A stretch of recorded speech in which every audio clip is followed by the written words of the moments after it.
that is all you will hear from me, and many of you are probably thankful for that. I do have one other person that I absolutely need to recognize and thank, and that is the gentleman who has agreed to be our moderator for today's debate. And he is a familiar face in the local community, and that is Kevin Uretsky. Kevin Uretsky has been a broadcaster for over 20 years. He started as a sports broadcaster and then moved into being the broadcaster for Caps KView and is the news director up there, and also serves as the anchor for the evening news. Kevin has been very active in the community. He's received numerous awards and accolades for his professional involvement, both as a broadcaster and as a good member of the community, and for his community involvement. One of the things I think is interesting about Kevin, when I looked at his bio, is it talked about growing up in the kind of the New Jersey, New York area, and he was quite open with his statement of his support for a couple of sports teams that caused my eyebrows to raise, one of them being the Yankees. The Yankees, really? I'm going to try to set that aside for the purposes of today's debate, and despite the fact that he's a Yankees fan, I am going to ask you to give a very hearty and warm welcome to our moderator for today's proceedings, Kevin Uretsky.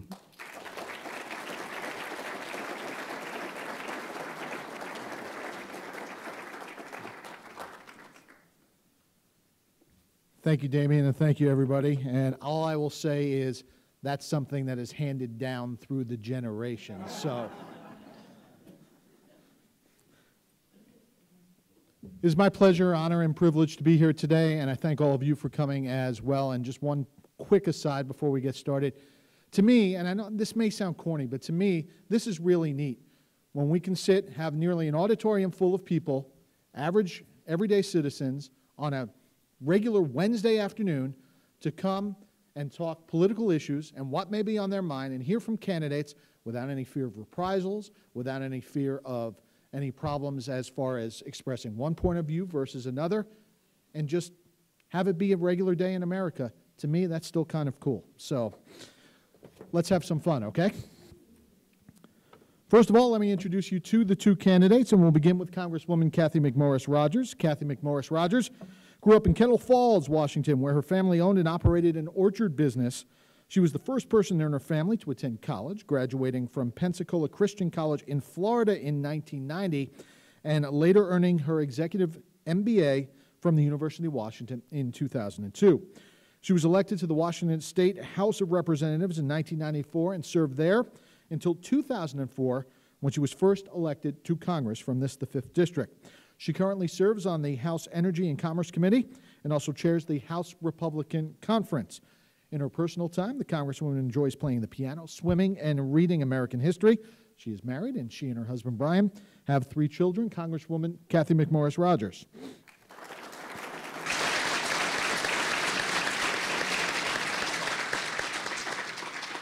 As well on the dais today, Mr. Joseph Pacotis.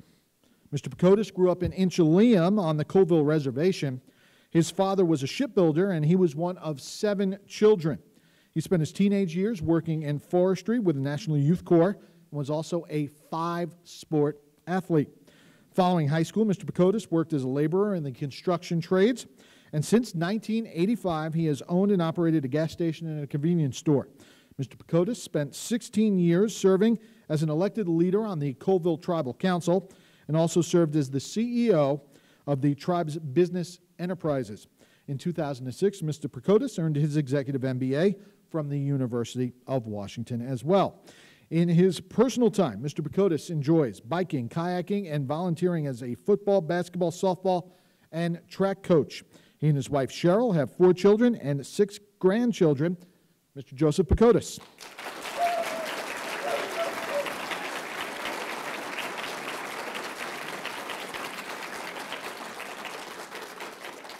All right, so candidates, shake it out, get loose. Here we go.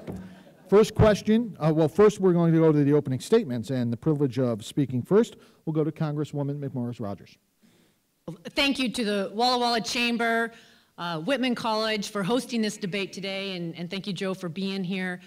It has been my tremendous honor to represent the people of Eastern Washington, and it's a responsibility that I take very seriously. I work hard every day to be worthy of the trust that you've given me, and it is my goal to be an effective leader for the great people of Eastern Washington. I don't for a moment believe that one person or one party has all of the answers, and I look for those opportunities to work together to get the job done. And if you just look at my record from last year, I'm proud of the fact that 2 of the 72 bills that were actually signed by President Obama, signed into law, were legislation that I had introduced, worked in a bipartisan fashion to get done. One was a hydropower bill promoting small-scale hydropower projects that can create jobs right here for men and women who live in Eastern Washington. Another is dealing with pediatric research, creating networks to really focus on childhood and infant diseases. Those are just some of the issues, the solutions that I have brought to the table. When I think about this election, I really think that it is about solutions. It's about solutions for our future. It's about solutions that will help create that foundation for a healthy economy and higher paying jobs and make sure that we're safe and secure as Americans. I think it's about a future that isn't so much about Republican versus Democrat or left versus right, but really about how do we make sure that moving forward we have solutions that will have the best healthcare system in the world, not top-down, bureaucratic, government knows best type solutions, but ones that really promote a bottom-up, locally driven approach. And I see that in Walla Walla. I see what has happened here in Walla Walla, and those are the kind of solutions I want to bring nationally. All right, thank you, Congresswoman. Mr. Pakotis, 2 minutes. Thank you. Good morning. I'm Joe Pakotis. I'm running for Congress in the 5th District. Thank you so much for this opportunity. I also thank Kathy for the opportunity today. I grew up right here in Eastern Washington. My attention has never diverted from this community I love. I personally understand the hardships in our region. We grew up in poverty on a reservation. We were taken from our parents and placed in foster care because of domestic violence and alcohol abuse. It was a very rough childhood. I now work daily to better our region as an educator, small business owner, and a community leader. Unlike my opponent also, I have managed people and I have signed paychecks. As CEO of the Colville Tribal Federal Corporation, my leadership oversaw a $10 million economic turnaround in 9 short months. We ushered in a new era of economic growth in the region. The 5th needs me, someone who won't just roll over, someone who won't side with special interests at the expense of her constituents.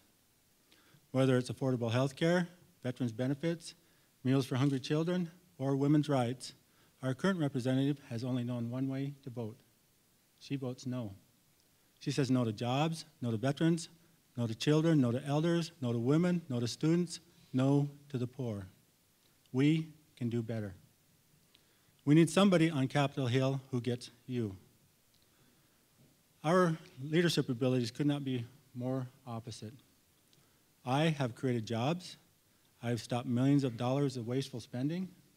I've stopped decades of environmental damage. My opponent, she's a 4th-ranking Republican in the House. She stands behind John Boehner. She is a leader of the most dysfunctional, unproductive Congress in history. My time is up, so thank you very much. Yes, thank you, Mr. Pakotis. All right, let's move along, please.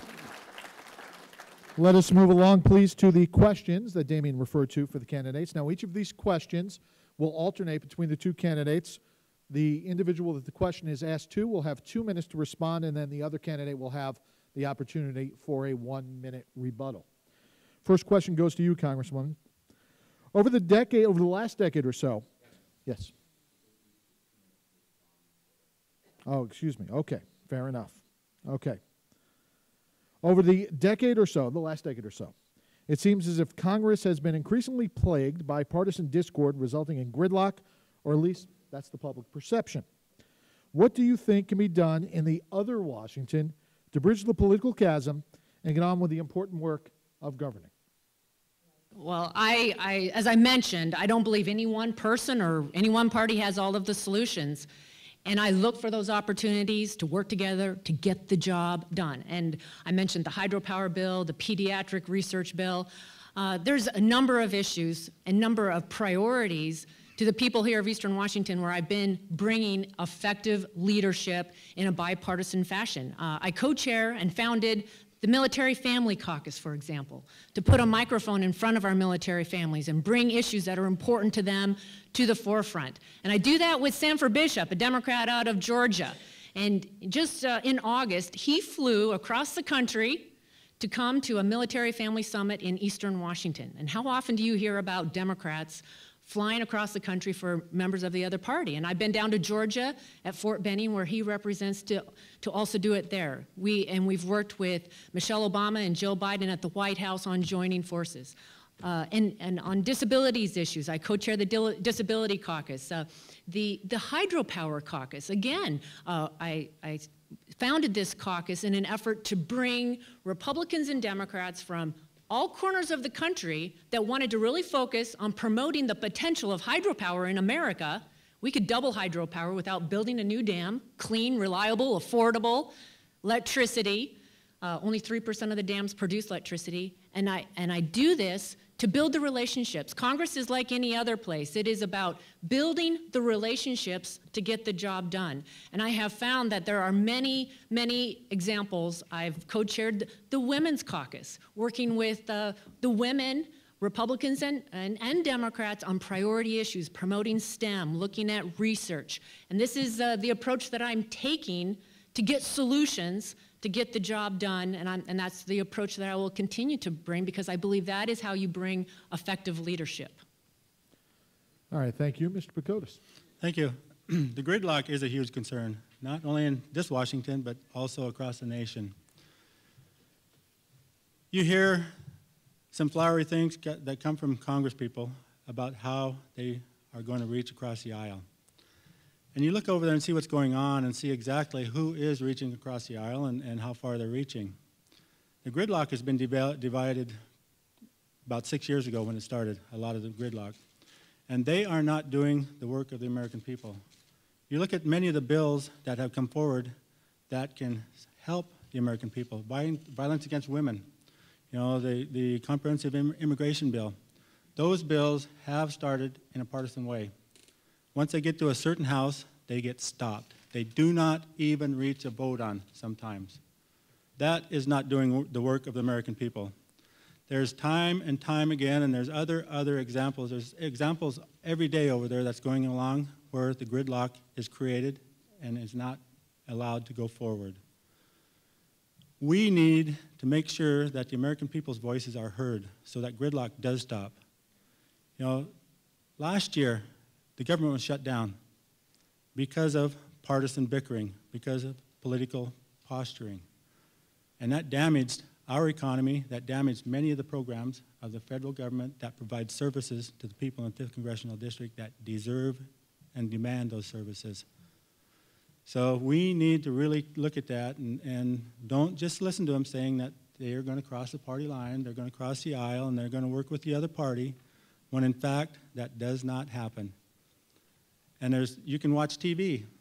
It comes on Fox, it comes on MSNBC. You can see every day the gridlock and the partisanship that's going on. They're not willing to sit down and compromise. Compromise creates strength. Compromise creates opportunities also for the American people. Thank you. Thank you, Mr. Pacotis.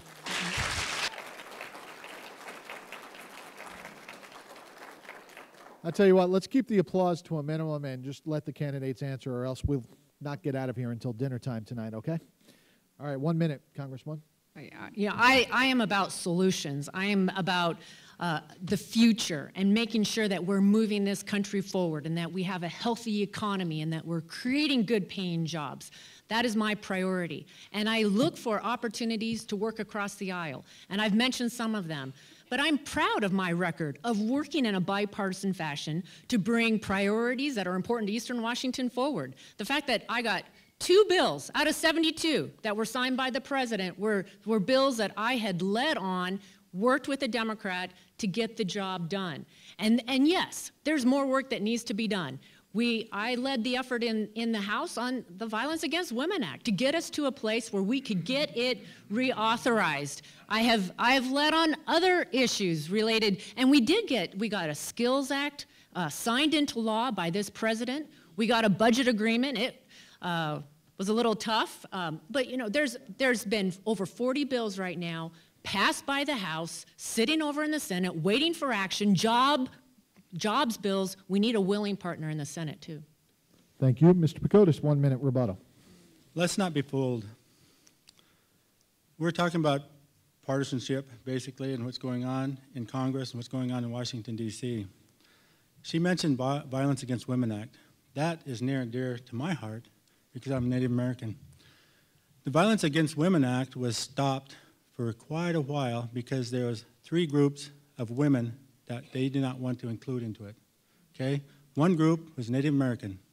Another group was a LGBT group. Another group was Latinos that they wanted out of the bill. And they were not going to approve that bill until that actually did come out, okay? The Violence Against Women Act is supposed to be for all women, not just certain groups of women. You look at Indian reservations, the violence against women is 3 and sometimes 10 times what's happening outside of the reservations, outside in the other world. So don't be fooled by what she's saying, that she supports this and supports that. You can see, look in the budgets and stuff, it's coming out someplace else. All right, thank you, sir. Let's move on to our next question. And Mr. Pacotis, you'll have the first opportunity to answer this one. Agriculture has always played a big role in Walla Walla's economy, and many of our farms, orchards, and vineyards rely on migrant labor to help harvest their crops. Over the last several years, our agricultural producers have found it increasingly difficult to hire enough labor, and in some cases, they've had to let some of their crops literally rot in the fields. What provisions do you believe should be in a meaningful immigration reform bill, and what do you think can or should be done to get that bill passed and signed into law? 2 minutes, sir. It's going to be a lot. I don't think you're going to have enough time to answer this because there's a couple of questions in that about the agriculture and also about the immigration bill, too. There is a serious problem there. Many of American workers aren't willing to work in the farms and in the agriculture business. So that's a big, huge problem that we can't get our crops to the market. And many of the crops are dying, either that or they're spoiling in the silos and on the vine. The Senate, you heard that the Senate don't pass bills and stuff. The Senate actually passed a bipartisan bill, a comprehensive immigration bill. I don't know how long it's been on the books for quite a while. When it comes to the House, they did not even bring it to a vote. They weren't willing to bring it up for a vote at all.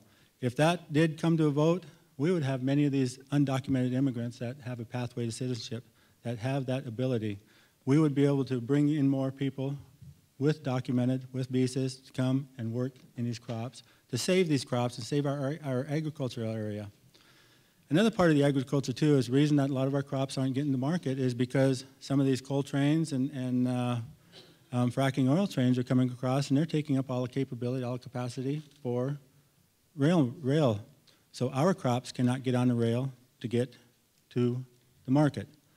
There's a number of issues that really, really affect the agriculture business in Eastern Washington, and those are 2 of the major issues. So when you hear that the Senate hasn't passed a bill or not passing bills forward or putting them into the House, that is false. You need to do your research and actually see what happens.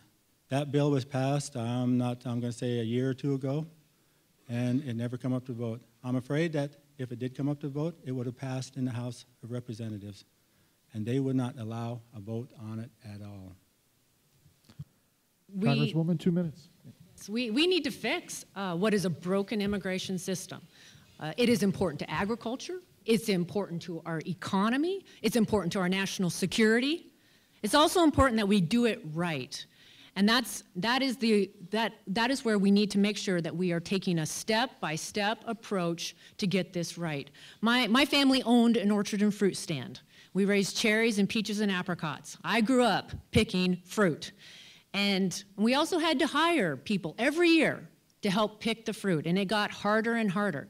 And I know across Washington State, the Ag Guest Worker Program only provides a fraction of those that are needed every year to help us pick fruit. We also, right in this region, hospitals have recruited doctors from around the world, and yet they can't get them in. I deal with these cases in my office all the time, trying to help people work through the system. We need to fix what is a broken immigration system. And that's where I am hopeful that we can take some action very soon in the House. It needs to start with border security, then interior enforcement. It's estimated that 40% of the people that are here undocumented overstayed their visa. We need to be able to track those visas. That's important on a number of fronts. We need a workable Ag Guest Worker Program.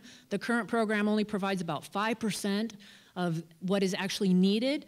We need visa reform, and we need to deal with those that are undocumented and do it in a step-by-step approach.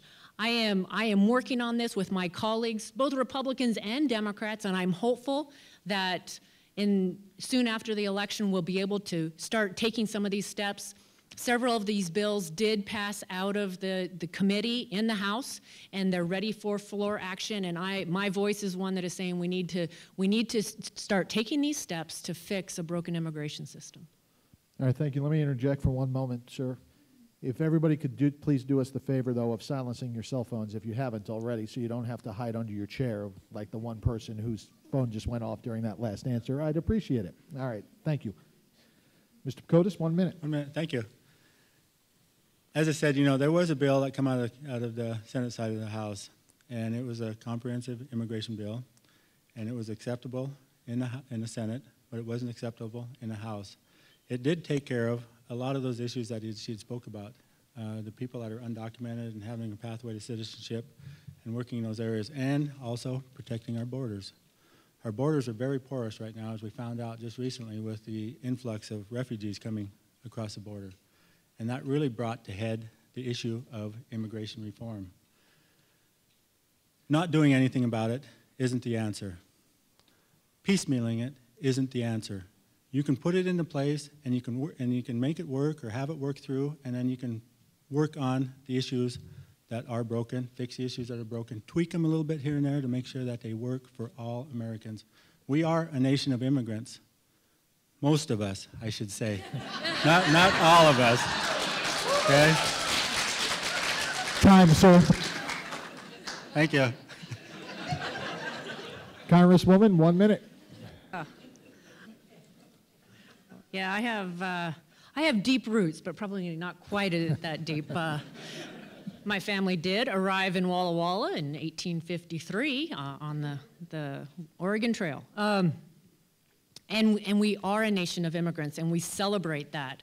And we do need to fix this broken immigration system. It was clear just in June when we ended up with this humanitarian crisis on our border that we still had significant work to do to secure the border. And I supported legislation to start taking those steps to secure the border, which I do believe is the first step. And I am hopeful that very soon, after this election, that we will be in a position where we can start moving forward on some of these other important pieces. The important piece of an Ag Guest Worker Program, so Broachy Orchards doesn't go through another season where they can't find the people to help pick their apples, and visa reform, so that those who want to come to this country and provide talent and be a part of our future can do so. All right, thank you. Let's move on to our next question. We move from agriculture to technology. And Congresswoman, you'll answer this question first. We live in an increasingly technology-dependent world, relying on our computers, our tablets, we just heard it, our smartphones, to keep us connected and advancing in our personal and business lives. Identity theft, computer hacking, and phishing have all become too prevalent. They can cause significant damage to our economy and can at times even threaten national security. If elected, what role do you think Congress can and perhaps should play in addressing this significant threat? Right. Well, this is This is the issue of privacy, I think, is especially on people's minds right now. And with the national security threats that we face, the growing threat of ISIS and ISIL and what that means to us, I think we do have to be honest about the threats and make sure that we are taking steps to ensure the safety and security of Americans. This is a question that I wrestle with, and there was it was brought out just in the last year that the National Security Agency, NSA, was collecting way more of our records, telephone records, than anyone had ever intended. There's been legislation in the past that would allow the security agencies to better cooperate and coordinate. There's been the Patriot Act. I have supported the Patriot Act in the past, but I only did so with an assurance that it would be sunsetted, that there would be an expiration date, and that unless Congress reviewed it and reauthorized it, that it would expire and be off the books, because I have been quite concerned about government and government overreach and this law being used in ways that were never intended. And we saw that just this last year with the NSA. We saw it was quite a debate on Capitol Hill over how NSA had all of the data that they had been collecting and the whole issue of big data. And I was someone that voted to pull the funding and to make it very clear that until questions are answered, until it is very clear where this line is going to be, until individuals until I understand exactly what is going to be collected and where privacy is going to be respected, you can't move forward. And that is, I'm still waiting for some of those answers at this point. All right, thank you. Mr. Pacotis, 2 minutes. I don't have to worry a whole lot about the technology because I am not very familiar with it, and they're not going to be able to steal much from me. So I usually have to have my 9-year-old grandson get me on a computer and work some details out for me. But that is a huge issue. You know, people are losing their identity every day through technology. And they're stealing it in various other ways. You know, I mean, you can put something on the computer today and somebody else is hacking it someplace across the world, someplace else in the world. Legislation does have to be passed to protect the consumers more than anything about that. They pass legislation in other areas and stuff that don't have a whole lot of meaning, but this is an area that they actually do need the protection. As you see in the past, some of our confidential information from the United States was leaked by certain individuals that worked in those areas, and that was damaging to our security also. So we do need to pass some legislation that will protect the securities in our technology systems and you know, through computers, phones, or however else they're hacking and that. So that's what we need to do, is we need to make sure that there is some legislation passed to protect the American people and the consumers. All right, thank you. Congresswoman, 1 minute rebuttal.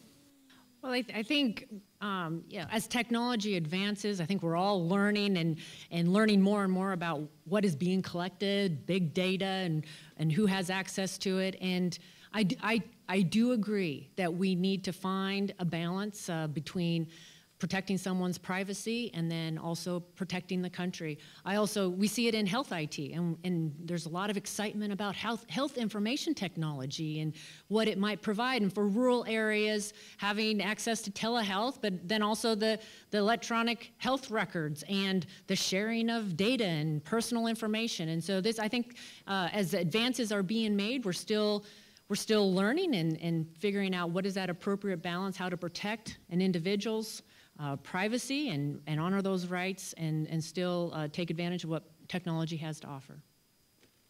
Mr. Pacotis, 1 minute. I don't know if there's a whole lot more to say. I may not even take 1 minute, but you know, I think one of That's okay. Yeah. You want to get out of here early, don't you? No. But you know, we can put the onus on the developers of all this software and hardware and everything else that's going on too, and they can be part of the solution. And I think they can develop these softwares where they can put those protections in that can stop some of this theft, stealing, whatever it is, up until the new age of children come up and start tapping into it. But it's going to be tough to stay ahead of what we have today. You know, technology is really, really specialized. But our kids are becoming very, very smart in dealing with that technology. And I mean, they can tap into anything nowadays. It's amazing how they do that. And they can steal, they can pirate, whatever they want to call it, you know. And there's got to be some type of protections, and the federal government is going to be responsible for putting those in place. All right, thank you, sir. And we move on to our next question, and you will answer this first, Mr. Pakotis.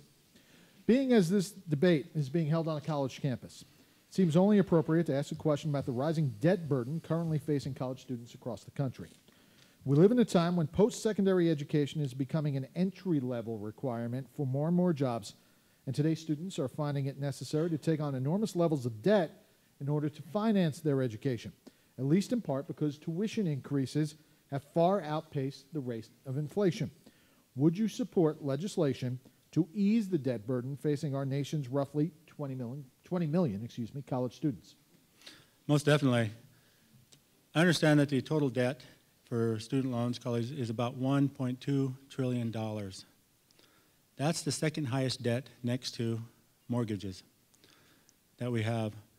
And you know, when they first got into this, the interest rate was pretty high, and students were really struggling with that, so they lowered the interest rate, and they put a sunset on it, and that sunset is about to end, I believe. It's about 3.4% right now, the interest rate, and once that sunset ends, it goes automatically up to 6.8%. A lot of our students cannot afford that now. Are they going to be able to afford higher interest rates? Many of the students from the past, and I got numbers in my head I've been putting in there for the last few days, but the last 2 years, about 14% of the students that have the debt have been defaulted or foreclosed on. That's not doing us any good. There is models out there where you can adjust that and help the students out. A good model is and I tell people, is about Indian Health Service. What they do is they'll provide funds to a student to go to college for medical student, dental, nursing, whatever it is, and they are required to pay that back. Unless they want to go to work in Indian Health Service, go to work in a rural community, they can work there for a period of years, however long it's going to take that they feel, and they're getting paid to do this also. And if they provide that service in the rural community, they get their fees waived, and they get their debt waived. And we get a double whammy out of that.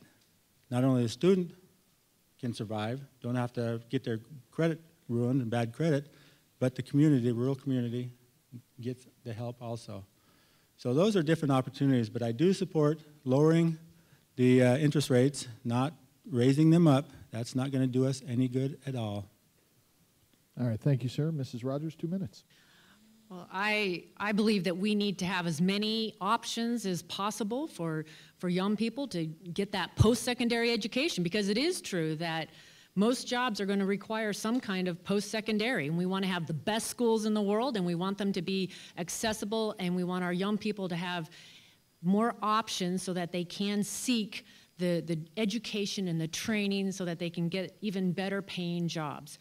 This is an area where I have led, and that I have made sure that we are taking action to protect programs like the Perkins Loan, which really targets first-generation students, low and middle-income students that are their first-time college experience. I am someone that was the first in my family to graduate from college. That was my parents' dream for me, because they wanted me to have a better life, and it meant that I was saving my money so I could go to school. It meant that I worked my way through school. I'm grateful for those opportunities.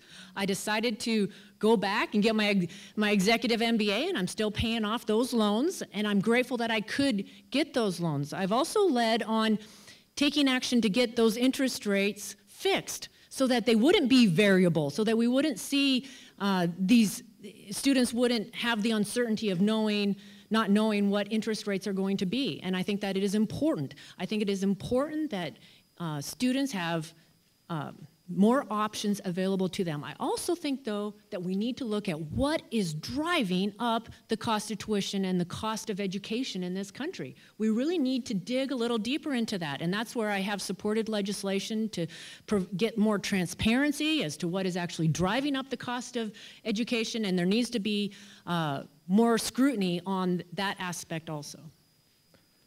All right, thank you. Mr. Pakotis, a 1-minute rebuttal. We don't need to keep kicking this can down the road. A no vote now in not supporting either reauthorization of the student loan program means that it automatically goes to 6.8%. And that sunset is coming up before too long. You know, many of our students, as I said, you know, many of our students are, they come out, they don't get a good job, can't afford their debt. So what are they going to do? They're going to lose their credit. They can't buy a house, they can't survive in the future. They're starting way in the background. So we need to continue on working on this problem, not push it aside, not let it sunset and automatically put more burden on them. You know, we need to continually work on this problem and go to the universities or, you know, go talk with the people, talk with the students, and see what would actually help them out. That's where I have led in the House to make sure that we do get some certainty for kids.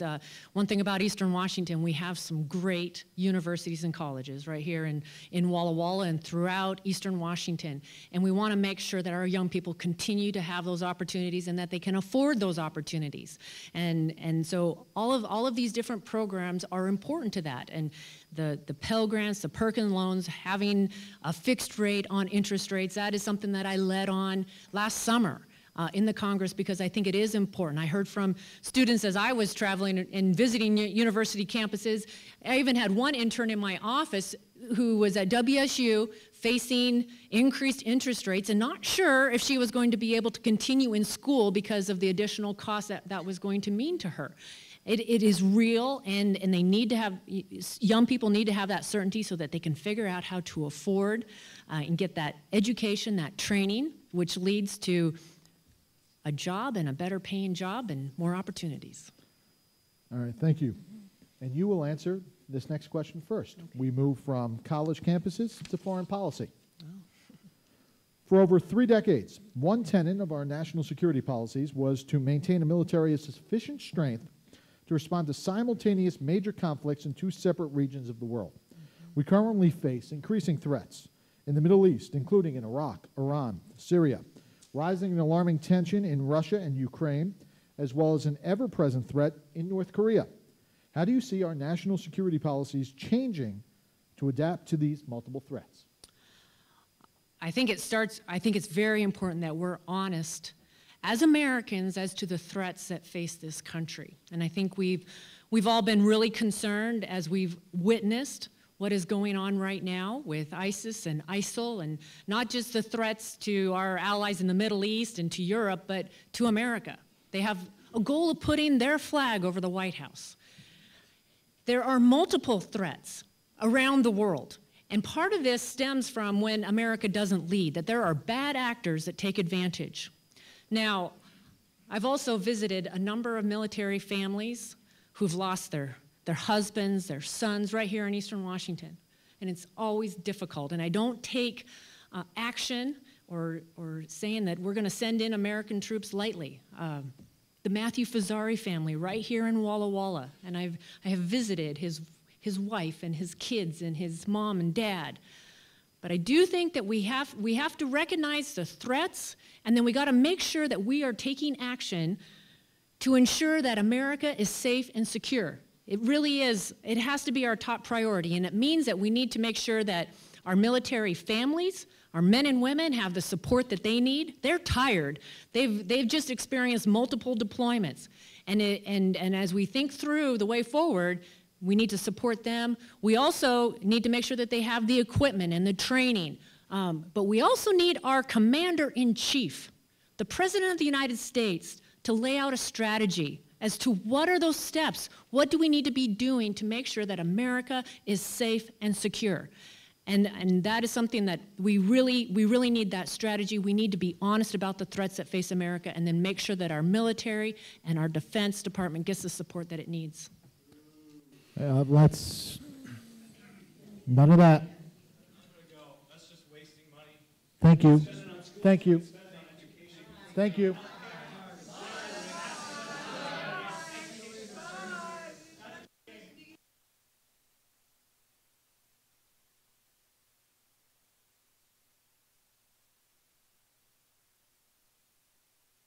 I will ask you to please keep your personal comments to yourselves.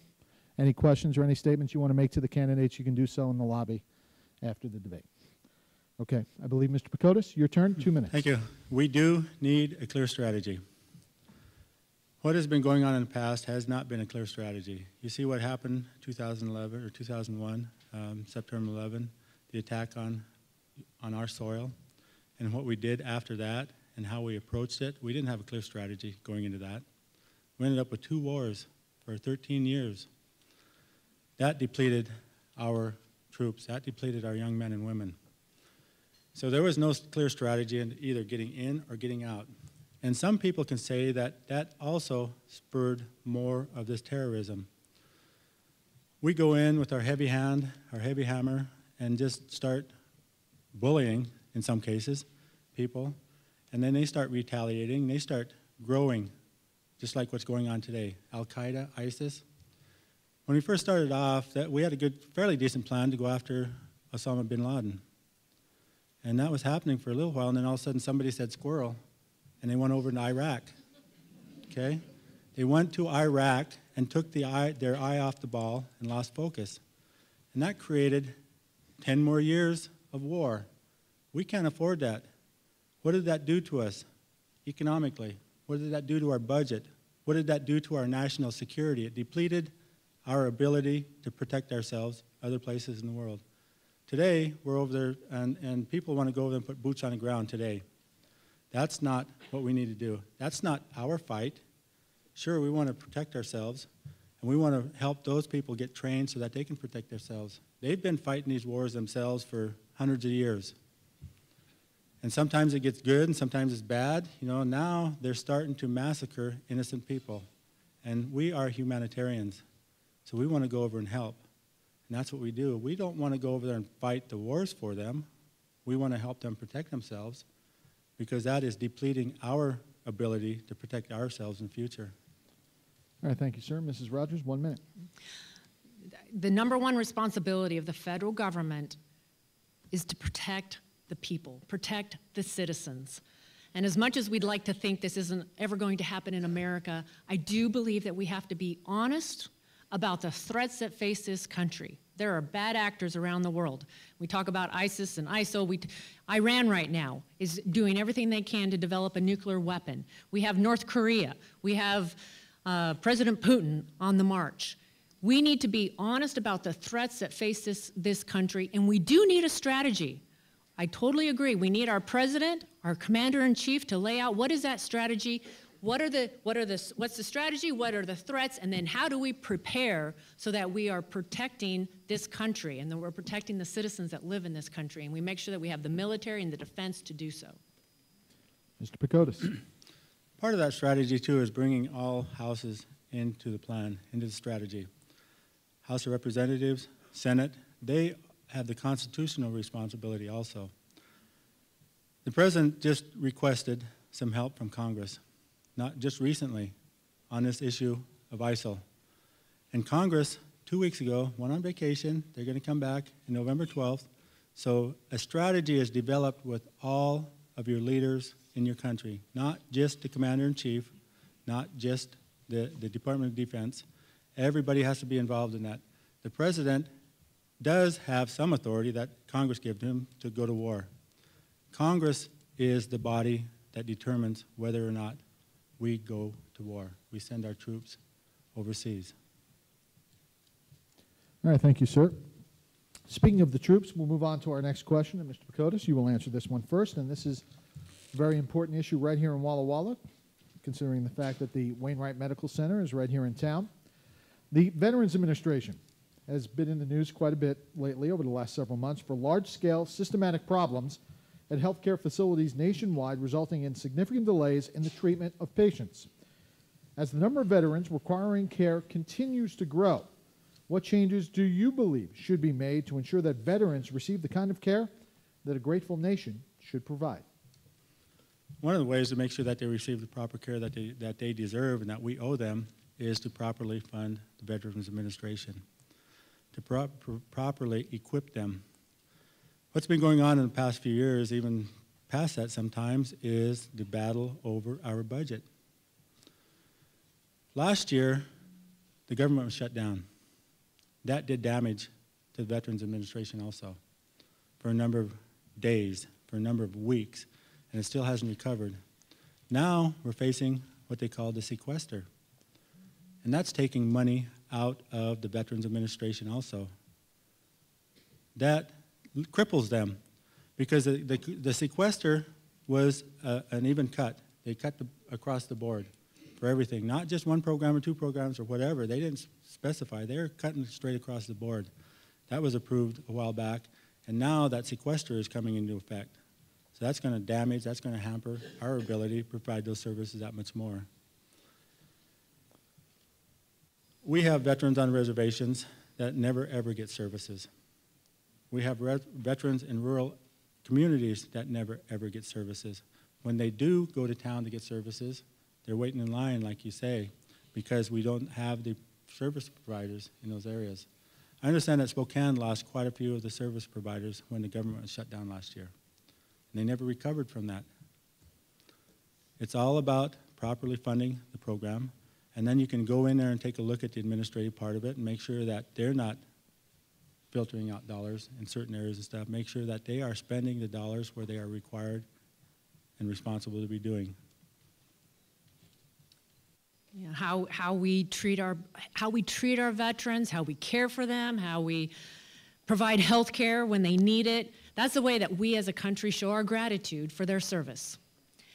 And that's why I think we were all outraged when we saw what was happening at the VA hospitals around the country and the waiting list, the unacceptable waiting list, and just more and more is being exposed as to the lack of care, and also just the culture within the VA. That it's really become a culture where instead of rolling out the red carpet and saying, we're here to help, I talk to so many veterans who feel like they're a burden, and that the culture is one that they don't want to even, they aren't interested in really figuring out how to help them. And so this is another area where I have been providing leadership. And we took the first steps last summer. We passed legislation, bipartisan, House and Senate. It was on the president's desk, taking the first steps at least to ensure that any veteran who's been waiting more than 30 days would be able to go to someone in the local community, or if they live more than 40 miles from a VA facility, that they could go to a local provider. Why should someone from Walla Walla have to travel to Seattle or Portland or Boise to go for routine care? It doesn't make sense. It also reprioritized some of the money within the VA to hire more doctors, more mental health providers. It asked for an independent medical review of every VA hospital in the country. Now, the VA has done its initial review of Walla Walla and Spokane and has found enough that they want to dig a little deeper. And I think it's important that we also get this independent medical review where it's an outside set of eyes looking at the care, looking at the access, looking at the culture, and helping advise us as to what steps we need to be taking to ensure our veterans get the care we all want them to have. All right, Mr. Pacotis, 1 minute rebuttal. I say let's do that. Let's do that. That has not been happening. That isn't happening, and there's roadblocks every step of the way. We are required to protect them, to provide services not only to them, but to their families and their children also. That has been neglected. We haven't been funding them properly. Some people, for some reason, I don't know, feel that veterans are a burden to them. They should not be that burden to those individuals, but they seem to be because they are not properly taken care of, either through the federal budget, through some of these medical expenses that are going on. They don't reach out to the veterans at all. They make the veterans come to them. That's not what we needed to be doing. That's not what we're all about, not at all.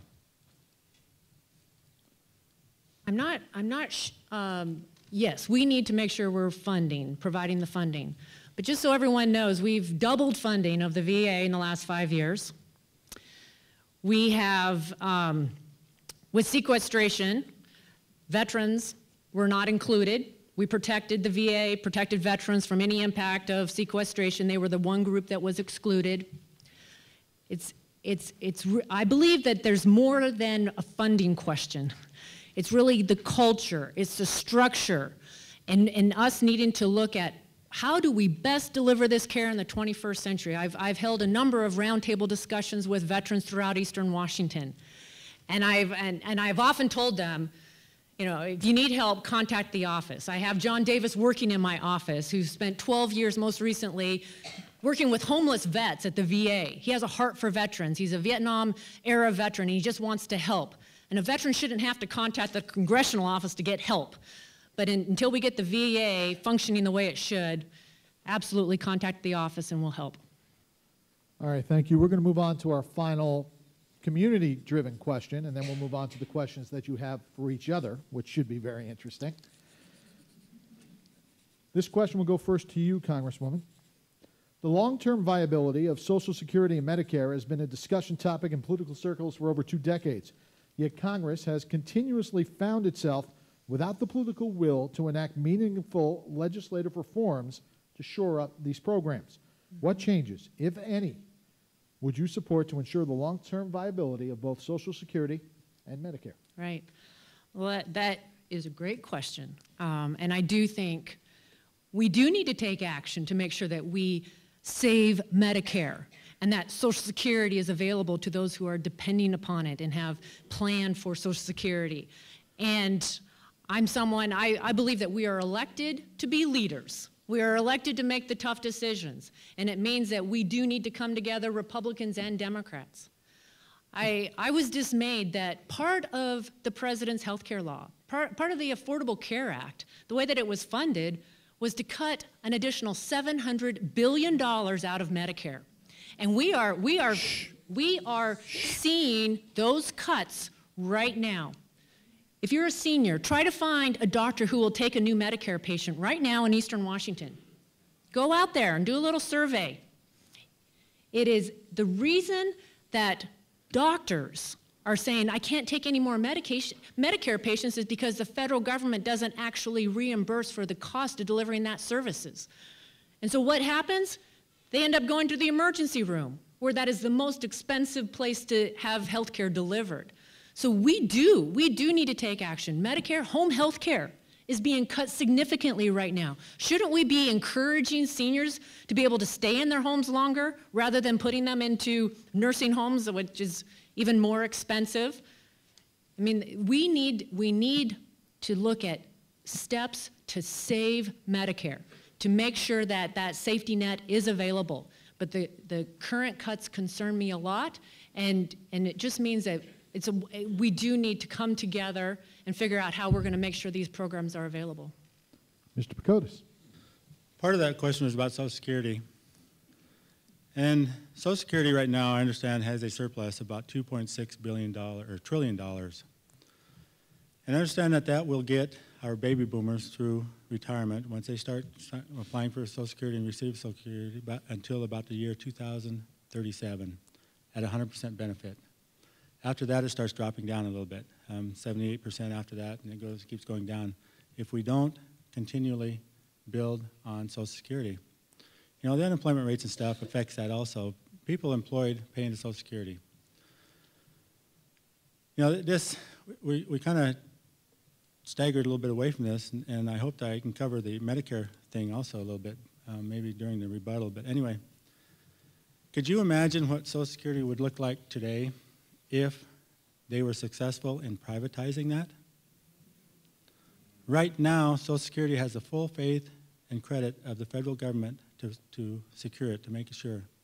If it was privatized back when the economy went like that, would we have had the full faith and credit from Wall Street if that had happened? Where would those dollars be today?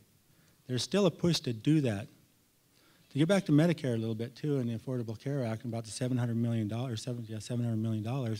You look at the Paul Ryan budget, that's also where $700 million is affected. But actually, Affordable Care Act is saving Medicare, keeping many of those people off of Medicare. They're able to go get medical insurance, get health care through the Affordable Care Act. They're not a burden on Medicare. Those Medicare dollars are going to go further. So the $700 million fallacy out there that it's going to drain Medicare and Medicare is going to go away and it's not going to help our seniors or elders or people that need it. That's not happening. It's just the opposite. The Office of Management and Budget has proved that just recently. All right, Mrs. Rogers, 1 minute. Well, both Social Security and Medicare, I think these are important programs, safety net programs that many in this country are depending upon. And the sooner that we take action and the sooner that we come together, I don't believe that one party is going to be able to figure this out. I really believe this is going to take both parties coming to the table and showing leadership, going and figuring out how we make sure that we save these programs and that they are accessible for our seniors who are depending upon them. We have 10,000 seniors signing up for Medicare every day. And this is a program that is experiencing significant cuts right now. Home health care, important oxygen, medical devices.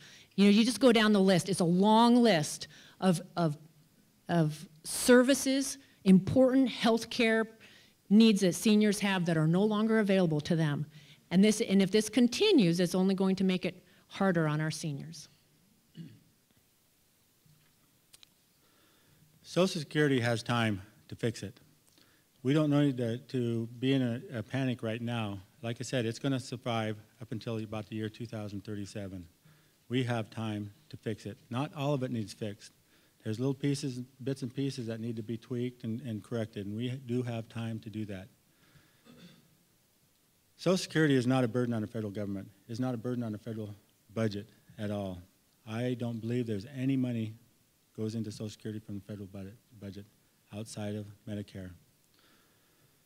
Medicare is another issue, you know, and I think that's a long discussion. I'd like to talk to a few people about it outside of the room because it's going to take a little bit longer to explain how Medicare is working and that it is surviving and that it's not going down. It's actually increasing. There is a lot of people that are getting on Medicaid on a daily basis, but it is not drowning. It is not draining the federal budget at this point in time. All right, thank you, sir. We're now going to move along to the questions that the candidates have for each other. I will read them, and of course the candidates will answer them. Each individual will have 90 seconds to respond to the question. There will be no rebuttals. Congresswoman, the first question is for you from Mr. Pakotis, and I will read what I've been given here. Just over a year ago, under your leadership, House Republicans refused a budget compromise which led to the shutdown of our government. The dispute centered on funding for affordable health care for millions of Americans.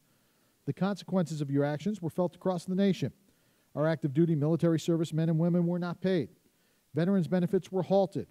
Hot meals for our seniors were considered non-essential and stopped. Head Start classrooms were closed. Millions of Americans lost access to medical care through clinical trials that cost some their lives. Nearly 1 million federal workers and their families did not know when they would see another paycheck. The $24 billion loss was devastating to our economy. Our GDP lost 0.3%. It is impossible to calculate the emotional hardship that American workers and small business owners suffered. The House Republicans' unwillingness to compromise on budget issues continues a destructive ripple today. 2 weeks ago, the Senate Committee on Appropriations in Health, Education, Labor, and Pensions held a hearing to discuss resources needed to stop the spread of the Ebola virus. Dr. Beth Bell, the director of the CDC National Center for Emerging and Zoonotic Infectious Diseases, asserted that, and I quote, "If the Republican sequester had not cut aid budgets and global health problems indiscriminately by $411 million and U.S. aid by $289 million, the epidemic could have been reduced to a manageable situation if not stopped altogether," end quote. Dr. Bell further stated that, and again I quote, "If even modest investments had been made to build a public health infrastructure in West Africa previously, the current Ebola epidemic could have been detected earlier and it could have been identified and contained," end of quote. As we all know, it has now impacted Americans. Here's the question. How do you answer for your leadership in this disgraceful misuse of power that has resulted in massive waste, personal hardship for hardworking Americans and our veterans, and a potential global health crisis. Well, I want to talk about the sequester then, and also what happened a year ago. I might remind people that the sequester was the president's idea. This was all part of an attempt to come up with a big $4 trillion deal, Republicans and Democrats, to bring down our overall debt, bring down the record deficits that have been driven up by this administration and by this president, and try to get America back on track, because it's not just what it means on a piece of paper. It is the impact that this is going to have if we continue down this path on our economy, on the opportunities that our young people are going to have. And so the sequester, I don't believe that this is the best way to go about reducing federal government spending. I really believe a smarter way is to go in there and start setting priorities and start figuring out what is really the proper role of the federal government, and what is the responsibility of the federal government, and then what can come down, what can be better, those decisions that can be better made at the local level. I didn't think that shutting down the government was a good idea at any moment. There was an effort to protect people from the harmful impacts of this healthcare law.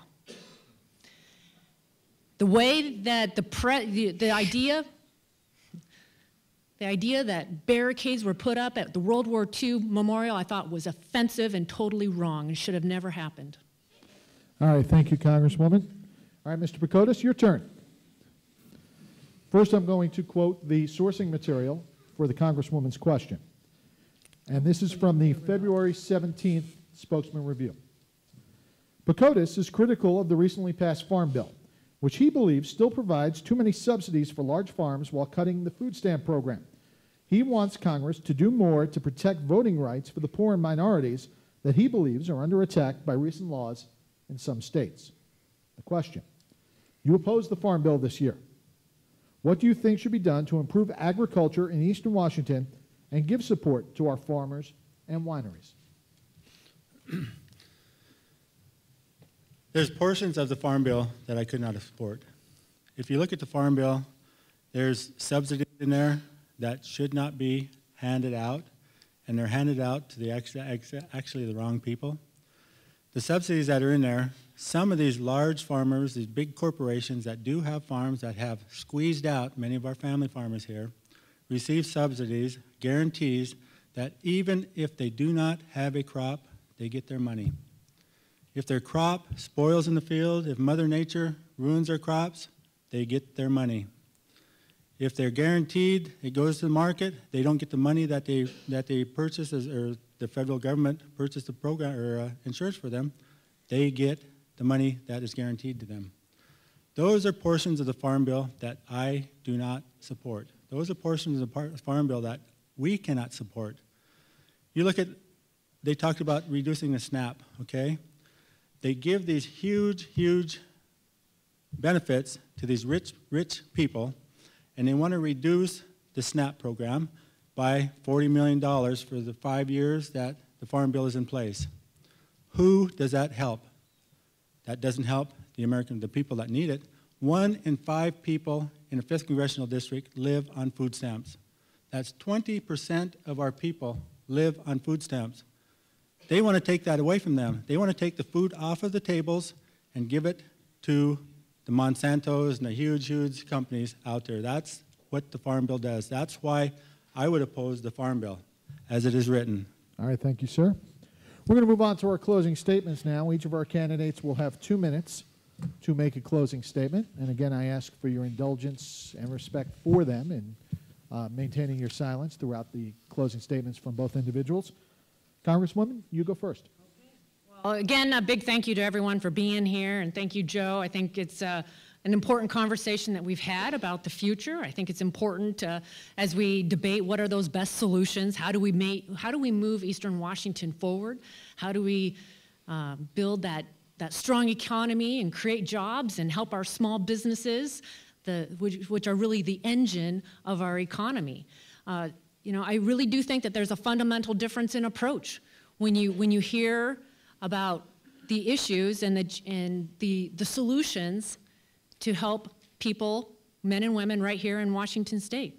One is to trust in a bottom-up economic approach that really is propelled by thousands of small businesses. And that's how you create the healthy economy. The other is promoting a top-down, government-knows-best approach from Washington, D.C. One wants to help those that are in poverty through a better education and through good jobs. I think the American farmer has been the best anti-poverty program in the last 100 years, keeping food prices low and providing food. Rather than promoting giant bureaucracies that can never deliver on the promises that they say. One wants to have the federal government control your health care, your decisions, your economy, your school curriculum. And the other approach is one that trusts you and trust individuals and families to make the best decisions for themselves. You know, I really do believe in a locally driven, a bottom-up approach. I see it right here in Walla Walla. We call it the Walla Walla way, where you have the business and the education and the government leaders come together and solve problems here locally. When Martin Archery, a business of 60 years, finds itself in a tough situation, the community comes together. And that business is alive now and providing 50 jobs. Those jobs are opportunities, and that's all part of the foundation of this area and our economy. Mr. Pakotis, your closing statement, please. Thanks so much to the Walla Walla Chamber of Commerce and also to Whitman College for hosting us today. And thank you also. I so appreciate your engagement in the democratic process that's going on and that's been happening here for years now. And thanks to Kathy for making time for our debates. I know her fundraising schedule is pretty hectic at this time of year, so I want to thank her for that. You know now what you can expect from each of us if elected. I promise you that given the opportunity, I will represent you. Not corporate interest or not party interest, but I will represent you. I heard from my opponent today that if elected, she promises to keep pursuing the exact same policies that have been going on now for 2 Congresses. Nothing new to see here. This is not good enough. Her attempted leadership has resulted in the most dysfunctional Congress in history. 91% of American voters disapprove of this Congress. Elect my opponent and you'll see another 54 failed votes to repeal the Affordable Care Act, something the American people overwhelmingly support. You'll see another government shutdown where veterans and children are used as political pawns. You'll see 2 more years of gridlock where bitter partisanship is portrayed in the Congress, in our houses, where compromise and collaboration seem to be dirty words. You have a choice. My opponent and I stand in contrast. I'm not a wealthy person. I have 30 years of business experience behind me. I have 16 years of political experience also. And I want to thank you also for the time today. All right, thank you to both of you.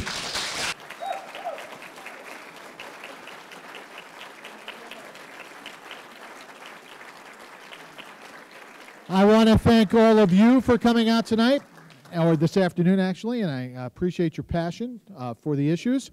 Remember, Election Day is November the 4th, and as weird as it still may seem, make sure you mail in your ballots in time, because if you don't vote, don't complain.